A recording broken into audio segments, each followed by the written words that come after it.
sa kung sino sa kanila ang mas mapit ng imperialismong US. Sa NCR, mayroong 1,057 flood control projects na may pondo 52.66 billion peso. Ngunit, taon-taon ang paglala ng nararanasang epekto ng bagyo ng mga maralitang komunidad at vulnerable sektor. Mas tumitindi ang pagbaha at mabilis na pag-apaw ng mga ilog na nagbuga ng pagkamatay ng maraming mamamayan at pagkasira ng kanilang kabuhayan.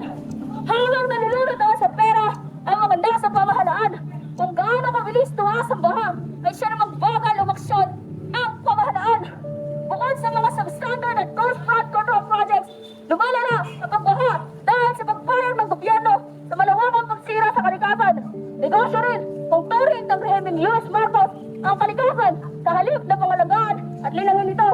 Sa gitna ng malawang krisis panlipunan, nasa posisyon ang partido na pamunuan ng pagsigla ng mga pakikibang masa at palawakin at palakasin ang revolusyonaryong kinisang masa kaupo sa kalunsuran at kalayunan. Pakibat ng pangkalahatang pagpapagwalo sa demokratikong revolusyong bayan.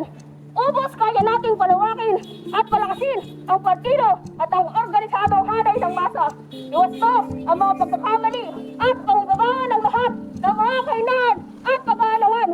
Hugutin at buklurin ang galit sa dibdib ng masa at pamunuan ang kanilang mga paglaban, lalo na sa harap ang malubhang pang-aapi at pagsasamantala. Para sa bagong mga tungkulin, kailangan natin ng bagong mga puwersa na puno ng sigasig, sigla at militansya. Palitan natin ang mga nawala o nanamlay. Lubos na nakikisa ang National Democratic Front Metro Manila pagkulit ng ika-57 na anibersaryo ng Partido Komunista ng Pilipinas.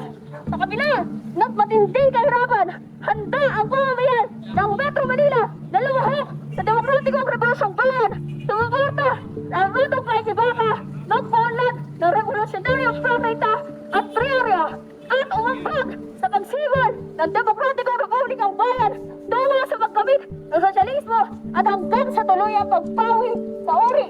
Hinihikayat ng NDF Metro Manila ang mga manggagala, kabataan, estudyante, marami na kursot sa Metro Manila na tungo sa kanayunan